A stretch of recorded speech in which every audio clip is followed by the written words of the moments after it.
we're bringing something new to the table. Oh, it's about to happen. I think they're in for a nice surprise, yeah.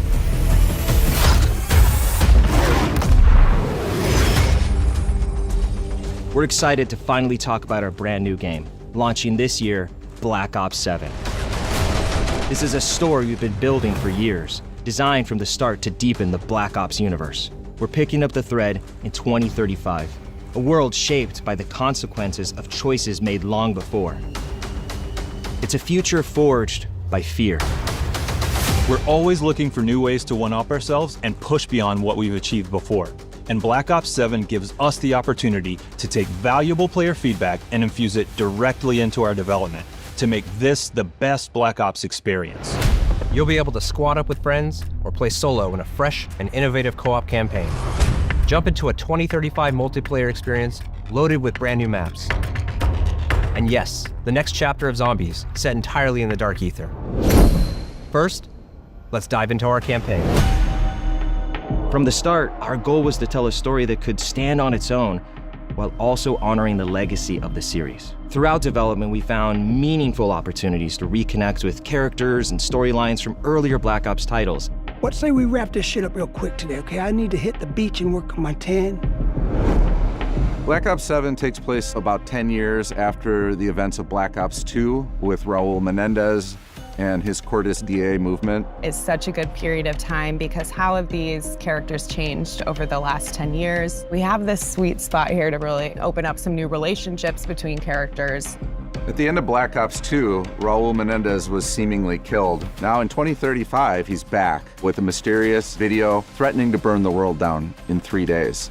In response to this imminent threat, the Guild, a global tech conglomerate, has stepped in to offer protection where governments and nations have failed.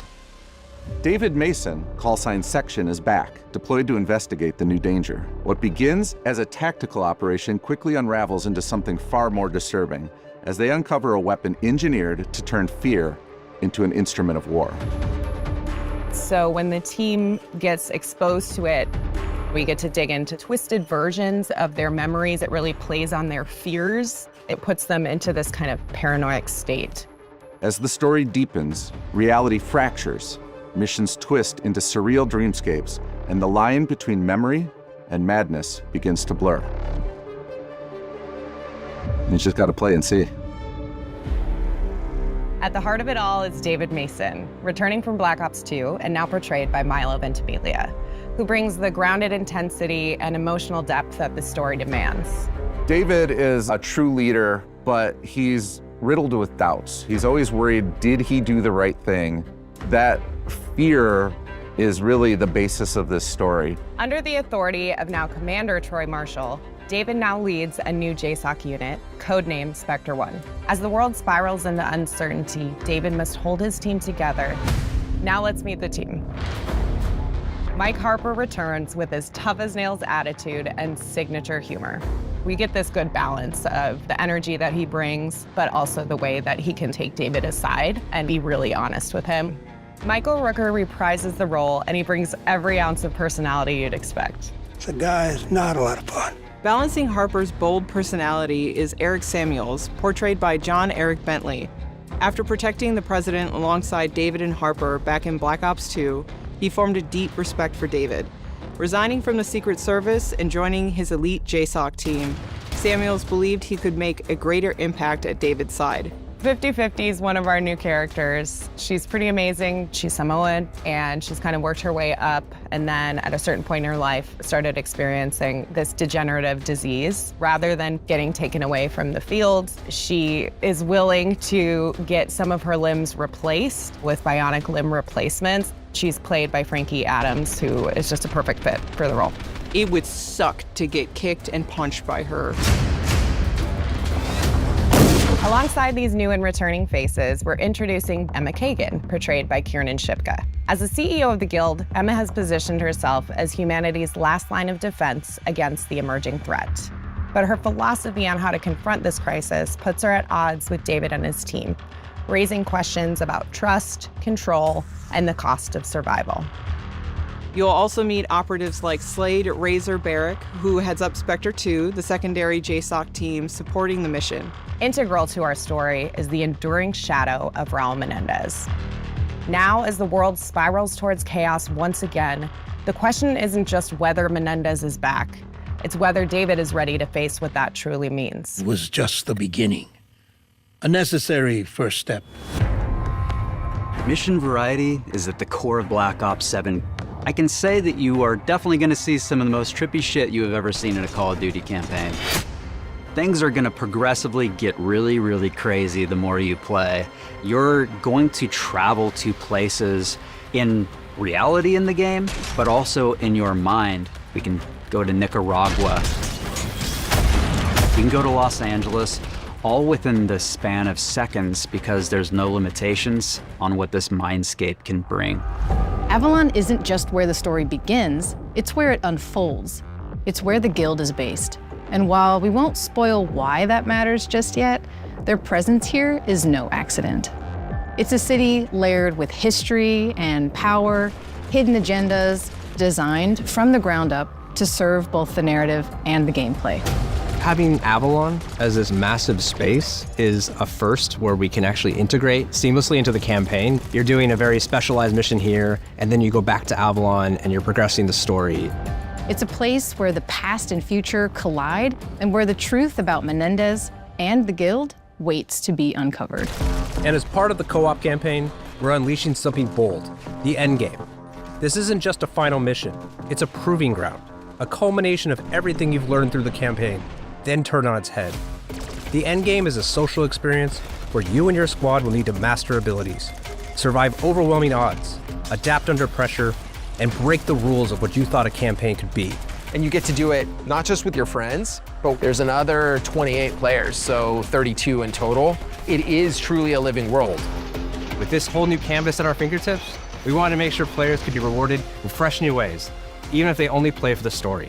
So for the first time ever, we're proud to announce we're bringing global progression to campaign in Black Ops 7. Earn XP, complete challenges, level up your weapons in the campaign, and bring them into MP, zombies, or Warzone. Built for solo or co-op play, this campaign pulls you into a threat that demands your attention, twists your expectations, and reminds you exactly why Black Ops stories are so unique. If I take a step back and say what was the vision for multiplayer in Black Ops 7, it really started with that 2035 setting. Moving forward to 2035 lets us push the gameplay, make sure that we're making the most balanced and fun game as possible. I'm really pumped for all the new, exciting tech and improvements that we're bringing to weapons this project. We'll have 30 new weapons available at launch, including 16 that players are seeing for the very first time in Call of Duty. It's always about finding the right balance of something brand new as well as delving into some of our past experiences. So we're always looking at other Black Ops games and trying to pick out little nuggets, weapons that people have really loved and maybe haven't seen in a long time, as well as some of those that keep coming back, but they're better than ever. We want to make sure that they're all over the map in terms of the classes that they belong to, as well as some of their gameplay mechanics. With the game taking place 10 years after Black Ops 2, we've unleashed the team's creativity to deliver exciting new perks, attachments, equipment, field upgrades, and of course, a huge selection of score streaks to play with. With our new arsenal of gadgets, we're introducing a system we call overclocks, allowing players to progress and unlock increased capabilities for equipment, field upgrades, and score streaks. The overclock system puts even more agency and power into the hands of our players, allowing more customization of your gameplay experience than ever before. We're also expanding Omnimovement to include new ways to outmaneuver and outstyle your opponents across the game, including wall jump for new traversal capabilities. We've also taken a close look at feedback and have made tuning adjustments across the board for a more controlled experience, including the removal of tactical sprint by default, with the ability to opt into that through our perk system. Now let's talk about how we're upping the ante with our multiplayer maps. We're taking multiplayer to bold new locations that are deeply connected to the narrative. You'll fight through covert guild facilities in Japan, revisit David Mason's childhood cabin in the Alaskan wilderness, infiltrate a remote tundra installation, and clash across a high-tech solar array in the Australian outback. Our maps are designed to breathe more, giving players the space to fully explore our expanded Omnimovement system, while still delivering the tight cover-to-cover combat that defines Black Ops. Each layout emphasizes clear lane definition, strong sightlines, and opportunities for creative flanking and positioning. Whether you're a run-and-gun player, a tactical defender, or someone who thrives on movement and momentum, there's something here for you to learn, adapt to, and dominate. Because we're taking place after Black Ops 2, we've been able to revisit some of those spaces in reimagined ways, and Raid is definitely one of those that we thought was really important to bring back at launch. This is the Raid you know and love, reimagined for Black Ops 7 in a setting that's as beautiful as it is deadly. I think my favorite new multiplayer map is going to be the Forge. Yes, that would be Forge. Scar. Cortex. Homestead, for sure. We've got 16 exciting maps at launch, all 6v6. We're also hard at work crafting some of the most unique maps for post-launch, leaning all the way into the themes of Black Ops 7.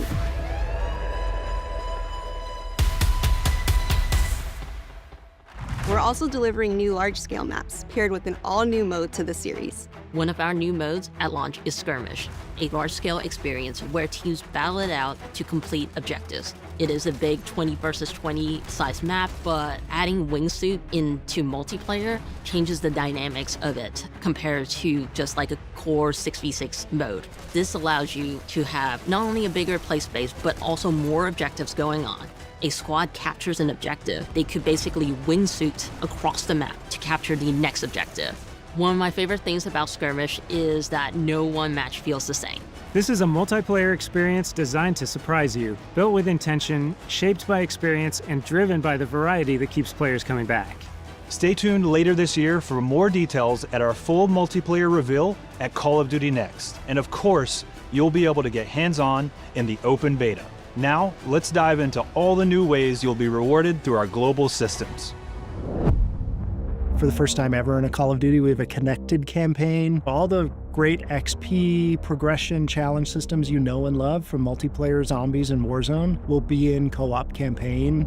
For the first time ever in Call of Duty, you're going to be able to share your weapon builds. You can send a build directly to a friend, so they don't have to create it themselves. We're also adding a build code to Gunsmith, so whenever you see a screenshot of another player's build out of the game, you can enter the code to copy the exact same build.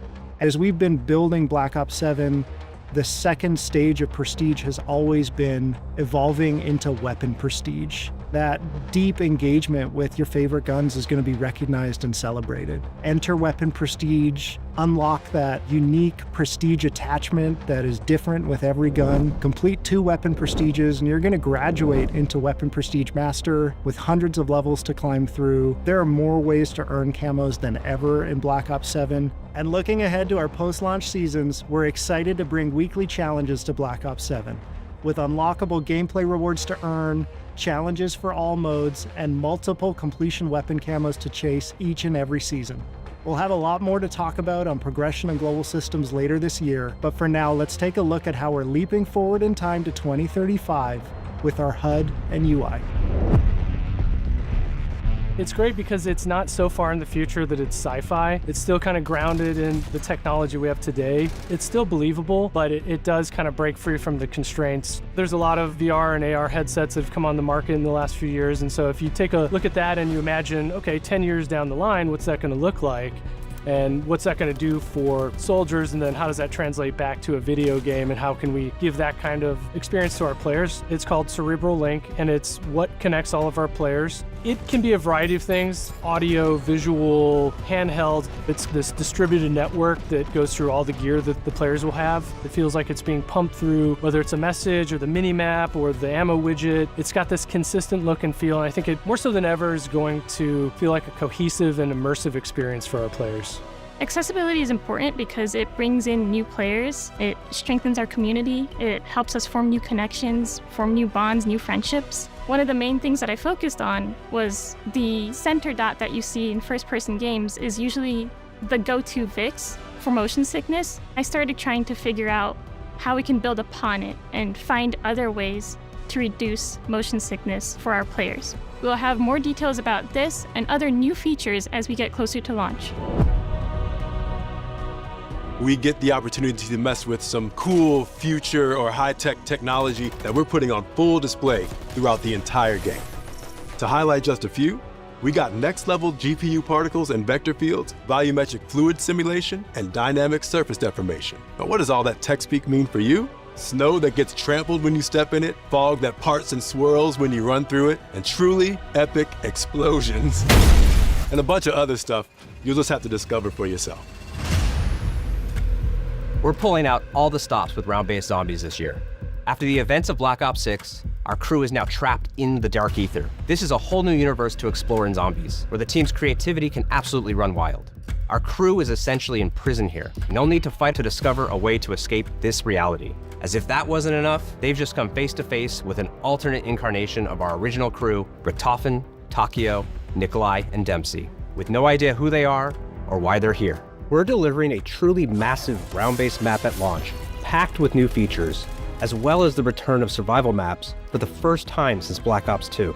It's going to be one hell of a ride, and you won't have to wait long to see more. Our official Zombies reveal is only weeks away. Until then, we'll leave you with this.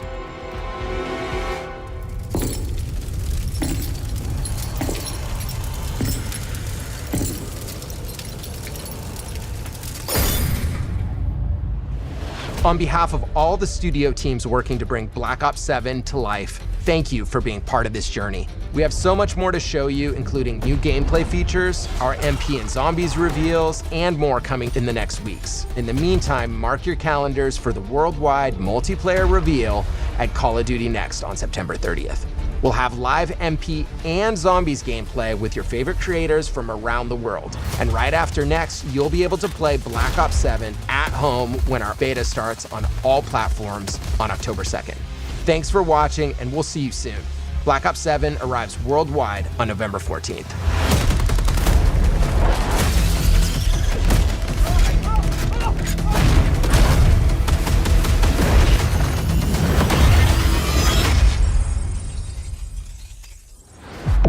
Get the Reznov Challenge Pack when you pre-order now.